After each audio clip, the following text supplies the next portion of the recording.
तो आखिर मिल ही गया कक्षा 10 हिंदी का प्री बोर्ड का वायरल पेपर। प्यारे बच्चों, यह पेपर हर स्कूल में आ रहा है और आपके भी स्कूल में आने का इसका 100% चांस है। मेरे प्यारे बच्चों, वीडियो को शुरू से अंत तक जरूर देखिएगा। इस पूरे पेपर का हल हम इस वीडियो में देखने वाले हैं। तो प्यारे बच्चों, यहाँ पर देख सकते हैं कि 2025 का ये पेपर है और कोड है मेरे प्यारे बच्चों 801 BAC। ठीक है, यहाँ पर आप सभी को अपना नाम दर्ज करना है, अनुक्रमांक, और यहाँ पर आप सभी को अपना नाम दर्ज करना है। ठीक है, समय यहाँ पर मेरे प्यारे बच्चों आप सभी को 3 घंटे 15 मिनट दिया गया है और पूर्णांक आप सभी को यहाँ पर 70 दिया गया है। ठीक है, यहाँ पर देखिए नोट में क्या करा है। नोट में यहाँ पर कहा गया है कि प्रारंभ के 15 मिनट परीक्षार्थियों को प्रश्न पत्र पढ़ने के लिए निर्धारित है। ठीक है, मेरे प्यारे बच्चों, आइए हम फटाफट से यहाँ पर क्वेश्चंस को हल करते हैं। यहाँ पर देखिए पहला खंड अ में जो बहुविकल्पी प्रश्न को हम हल करते हैं। ठीक है, यहाँ देखिए क्या करा है कि जयशंकर प्रसाद का नाटक नहीं है। ऑप्शन है चंद्रगुप्त, बी है यहाँ पर स्कंदगुप्त, नील देवी या फिर ध्रुव स्वामी। तो मेरे प्यारे बच्चों, यहाँ पर चंद्रगुप्त, स्कंदगुप्त, यहाँ पर और ध्रुव स्वामी, ये तीनों नाटक मेरे प्यारे बच्चों जयशंकर प्रसाद जी का है। लेकिन यहाँ पर जो नील देवी है मेरे प्यारे बच्चों, ऑप्शन नंबर सी जो है, ये जयशंकर प्रसाद जी का नाटक नहीं है। तो इस प्रकार से इसका जो राइट आंसर है मेरे प्यारे बच्चों, ऑप्शन नंबर सी है, नील देवी क्या है, जयशंकर प्रसाद जी का नाटक नहीं है। ठीक है, यहाँ पर दूसरा वाला क्वेश्चन करा है कि किस लेखक के निबंधों को चिंतामणि नाम से संकलित किया गया है।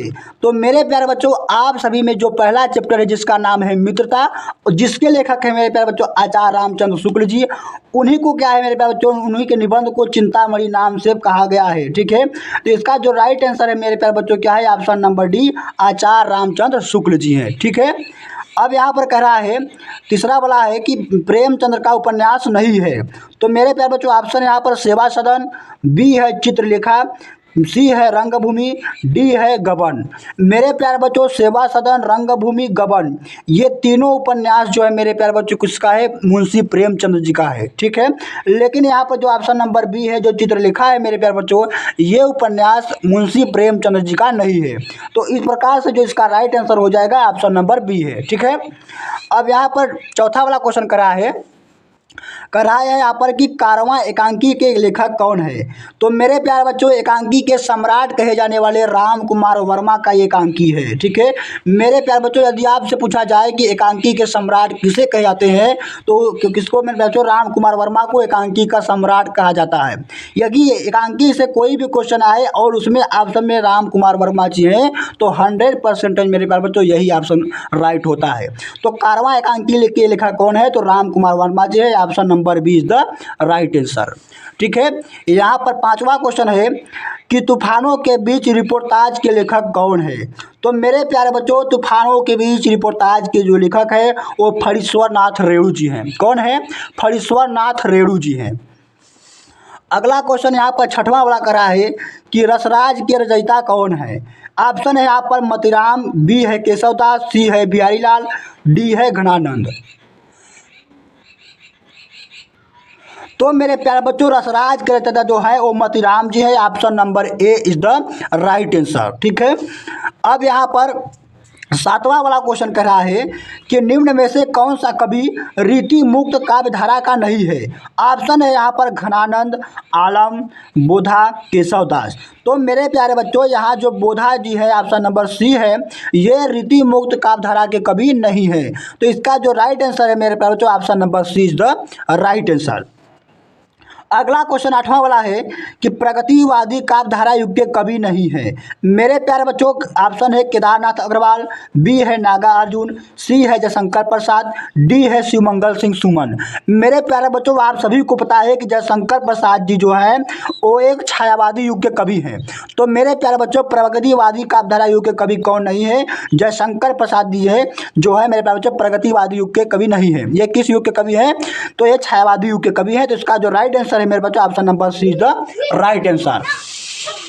अब मेरे प्यारे बच्चों यहाँ पर आप सभी का 9वां क्वेश्चन है कि ताल सप्तक का प्रकाशन किसने किया। तो मेरे प्यारे बच्चों यहाँ पर ऑप्शन है भारत भूषण अग्रवाल ने, बी है महादेवी वर्मा ने, डी है अज्ञे ने, और यहाँ पर डी क्या है जयशंकर प्रसाद जी ने। तो मेरे प्यारे बच्चों ताल सप्तक का जो प्रकाशन किया था वो अज्ञे ने किया था। अज्ञे का पूरा नाम क्या है? सच्चिदानंद हीरानंद वात्स्यायन अज्ञे है। तो मेरे प्यारे बच्चों ताल सप्तक के प्रकाशन कौन है? तो अज्ञे जी हैं। इसका जो राइट आंसर है मेरे प्यारे बच्चों option number C is the right answer. ठीक है, अगला क्वेश्चन यहाँ पर करा है 10वां वाला कि प्रिय प्रवास किसकी रचना है। तो मेरे प्यारे बच्चों प्रिय प्रवास जो है मेरे बच्चों एक काव्य कृति है जो कि अयोध्या सिंह उपाध्याय हरिओज जी की है। ठीक है, अब यहाँ पर क्या करा है मेरे प्यारे बच्चों 11वां वाला क्वेश्चन करा है कि अपनी तुतली भाषा में वह सिसक सिसक कर बोली, जलती थी भूख तृषा की उसके अंतर में होली। हाँ सही न जाती मुझसे अब आज भूख की ज्वाला, कल से ही प्यास लगी है हो रहा हृदय मतवाला। उपर्युक्त पंक्ति में कौन सा अलंकार है। मेरे प्यारे बच्चों यहाँ पर देख सकते हैं कि थोड़ा सा यहाँ पर दुख प्रकट हो रहा है। तो मेरे प्यारे बच्चों इस प्रकार से यहाँ जो अलंकार यहाँ से रस पूछ रहा है इस पंक्ति में कौन सा रस है। तो मेरे प्यारे बच्चों यहाँ पर करुण रस है। ठीक है, यहाँ पर कौन सा अलंकार है इस पंक्ति में? तो करुण रस है। ठीक है, अब मेरे प्यारे बच्चों यहाँ पर क्या है आप सभी का 11वां वाला क्वेश्चन क्या करा है कि एक राम घनश्याम हित चातक तुलसीदास पंक्ति में कौन सा अलंकार है। तो मेरे प्यारे बच्चों यहाँ पर जो अलंकार है आप सभी का करा है कि एक राम घनश्याम चातक तुलसीदास। तो मेरे प्यारे बच्चों यहाँ पर कौन सा अलंकार है? तो यहाँ पर रूपक अलंकार है। इसका जो राइट आंसर है मेरे प्यारे बच्चों option number D is the right answer. अगला वाला क्वेश्चन यहाँ पर है कि रोला छंद में कितनी मात्राएं होती हैं। मेरे प्यारे बच्चों रोला जो होता है वो आप सभी का 4 चरण का होता है और उसके प्रत्येक चरण में 24 मात्राएं होती हैं और 11 और 13 मात्राओं पर यत्र क्या होता है रति लगा होता है। तो मेरे प्यारे बच्चों रोला में कितनी मात्राएं होती है? तो B option is the right answer 24 मात्राएं होती है। ठीक है, यहाँ पर करा है कि 14वां वाला क्वेश्चन करा है कि उपसर्ग से बना शब्द नहीं है। ऑप्शन है उपकूल, उपनिवेश, उपयुक्त, उपदेश। तो मेरे प्यारे बच्चों जो उपयुक्त है ये उपसर्ग से नहीं बना है। जो उपयुक्त शब्द है ये खुद अपने आप में ही एक शब्द है, इसमें कोई भी शब्द नहीं जोड़ा गया है। लेकिन देख सकते हैं उपकूल मतलब इसका जो उप मतलब उप यहाँ पे देखिए कूल में क्या है उप जुड़ा हुआ है। लेकिन मेरे प्यारे बच्चों जो उपयुक्त है ये खुद एक शब्द है, इस प्रकार से यहाँ पर उपसर्ग नहीं जोड़ा गया है। अब यहाँ पर 15वां वाला क्वेश्चन करा है आपका कि नीलोत्पल में कौन सा समास है। तो मेरे प्यारे बच्चों नीलोत्पल में यहाँ पर देखिए गुण यानी रंग का पता चल रहा है। तो जिस भी समास में गुण रंग रूप का पता चलता है मेरे प्यारे बच्चों उसमें कर्मधारय समास होता है। इसका जो राइट आंसर है option number B is the right answer. अब अगला यहाँ पर मेरे प्यारे बच्चों 16वां वाला क्वेश्चन है। यहाँ पर 16वां वाला क्वेश्चन है कि गेहूं का तत्सम रूप है। तो मेरे प्यारे बच्चों गेहूं का जो तत्सम रूप है वो गोहूं है, यानी देहाती भाषा में गेहूं को मेरे प्यारे बच्चों गोहूं कहा जाता है। तो इस प्रकार से गेहूं का जो तत्सम रूप है option number A is the right answer. गेहूं को गोहूं भी कहा जाता है। अब यहाँ पर 17वां वाला क्वेश्चन है कि त्वया में विभक्ति और वचन है। तो मेरे प्यारे बच्चों त्वया में जो है वो प्रथमा विभक्ति द्विवचन है। इस प्रकार से इसका जो राइट आंसर है मेरे प्यारे बच्चों option number B is the right answer. 8वां वाला क्वेश्चन करा है। अगला क्वेश्चन यहाँ पर 18वां वाला है कि रचना के आधार पर वाक्य का भेद नहीं है। तो मेरे प्यारे बच्चों रचना के आधार पर जो वाक्य का जो भेद नहीं है वो क्या है? मिश्र वाक्य। मेरे प्यारे बच्चों मिश्र वाक्य क्या है? रचना के आधार पर एक वाक्य नहीं है। ठीक है, अगला यहाँ पर 19वां वाला क्वेश्चन कर रहा है कि राजेश द्वारा मधुर गीत गाया गया वाक्य में कौन सा वाच्य है।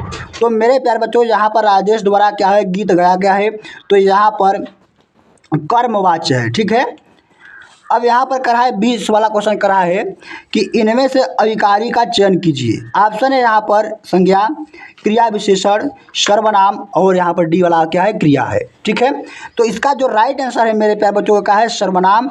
सर्वनाम क्या है? एक अविकारी नहीं है। ठीक है, अब यहाँ पर आप सभी का खंड ब स्टार्ट होता है। खंड ब में यहाँ पर एक सभी आप सभी का गद्यांश दिया गया है, ठीक है। देखिए यहाँ पर पहला क्वेश्चन क्या कर रहा है कि निम्नलिखित में किसी एक गद्यांश पर आधारित प्रश्नों के उत्तर दीजिए। यहाँ पर आप सभी के पास इस तरीके से एक गद्यांश दिया गया है जिसमें 3 क्वेश्चन दिया गया है, ठीक है। फिर यहाँ पर आप सभी के पास एक अथवा में गद्यांश दिया गया है जिसमें इसमें भी क्या है 3 क्वेश्चन आप सभी में दिया गया है, ठीक है। अब यहाँ पर क्या है आप सभी का दूसरा वाला क्वेश्चन है कि निम्नलिखित में से किसी पद्यांश पर आधारित उसके सभी प्रश्नों के उत्तर दीजिए। मेरे प्यारे बच्चों, आप सभी के पास यहाँ पर क्या है, आप सभी के पास पद्यांश दिया गया है, एक यहाँ पर दिया गया है और यहाँ पर अथवा दिया गया है जिसमें यहाँ पर 3 क्वेश्चन है। पहला क्वेश्चन कराए कि उपर्युक्त पद्यांश पर का संदर्भ लिखिए, ठीक है। आगे यहाँ पर है आप सभी का आगे है यहाँ पर तीसरा वाला क्वेश्चन कर रहा है कि नीचे दिए गए संस्कृत गद्यांश में से किसी एक का ससंदर्भ हिंदी में अनुवाद कीजिए, ठीक है। तो यहाँ पर देखिए आप सभी के पास यहाँ पर 2 क्या है गद्यांश दिया गया है संस्कृत का, ठीक है। जो कि पहला गद्यांश जो है मेरे प्यारे बच्चों ये आप सभी का वाराणसी पाठ से लिया गया है और ये अथवा वाला जो गद्यांश है आप सभी का प्रबुद्धो ग्रामीण से लिया गया है, ठीक है। और क्या कर रहा है इसी का कि संदर्भ लिखिए और हिंदी में अनुवाद कीजिए इसका, ठीक है। अब यहाँ पर जो है आप सभी क्या यहाँ पर चौथा वाला क्वेश्चन कर रहा है कि निम्नलिखित संस्कृत गद्यांश में से किसी एक का साथ संदर्भ हिंदी में अनुवाद कीजिए। आप सभी के पास यहाँ पर 2 मेरे प्यारे बच्चों क्या दिया गया है, संस्कृत में श्लोक दिया गया है जिसे पद्यांश भी कहते हैं। आप सभी के पास यहाँ पर जो पहला श्लोक है मेरे प्यारे बच्चों ये जीवन सूत्रांश लिया गया है, ठीक है।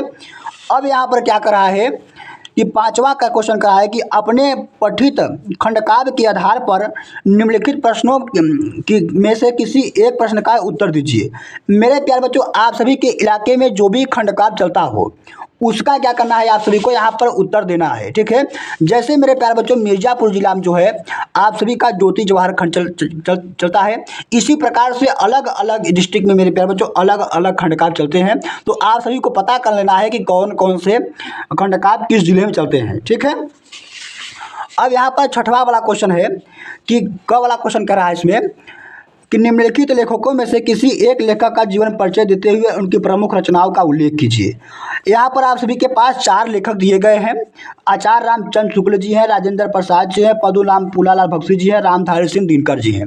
तो आप सभी को क्या करना है, जिस भी लेखक को आप सभी के पास जो अच्छे तरीके से आप सभी को जिसका जीवन परिचय याद हो उसी लेखक का आप सभी को क्या करना है जीवन परिचय लिखना है। यहाँ पर इसको जीवन परिचय पूरा लिखने पर आप सभी को पूरे 5 नंबर मिलते हैं, ठीक है। सेम उसी प्रकार से यहाँ पर ख वाला क्वेश्चन करा है कि निम्नलिखित कवियों में से किसी एक कवि का जीवन परिचय देते हुए उनकी प्रमुख रचना का उल्लेख कीजिए।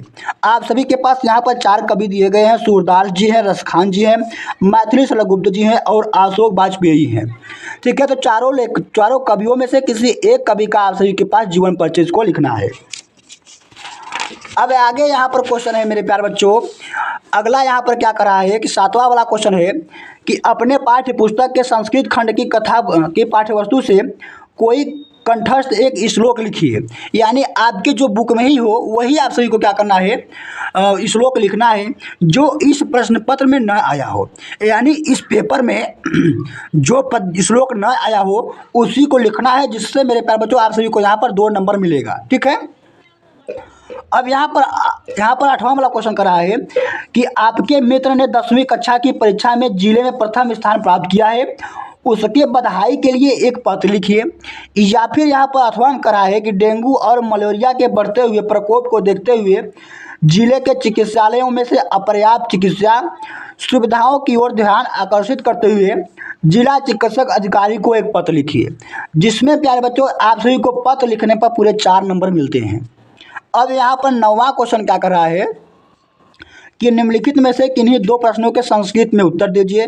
आप सभी के अनिवार्य संस्कृत से यहाँ पर 4 क्वेश्चन दिए गए हैं। आप सभी को जो भी आप सभी को अच्छी तरीके से इसका आंसर याद हो उसी किन्हीं 2 का आप सभी को यहाँ पर आंसर देना है। अब यहाँ पर देखिए 10वां वाला क्वेश्चन क्या कर रहा है कि निम्नलिखित में से किसी एक विषय पर निबंध लिखिए। 5 आप सभी के पास निबंध दिए गए हैं। जीवन में अनुशासन का महत्व है, पर्यावरण प्रदूषण और समाधान है, जनसंख्या वृद्धि की और समस्या का समाधान है, देश प्रेम है, मन के हारे हार है, मन के जीते जीत है। मेरे प्यारे बच्चों, आप सभी के पास इस तरीके से 5 निबंध दिए गए हैं। आप सभी को जो भी अच्छी तरीके से निबंध लिखने में आसानी पड़े, आप सभी को उसी को लिखना है। निबंध लिखने पर आप सभी को पूरे 7 नंबर मिलते हैं। मेरे प्यारे बच्चों, इस पेपर को आप हल करके जाइए, आप सभी के बोर्ड एग्जाम में यानी आपके प्री बोर्ड में सेम यही पेपर आएगा। तो धन्यवाद मेरे प्यारे बच्चों, मिलता हूँ अगली वीडियो में एक नए टॉपिक के साथ।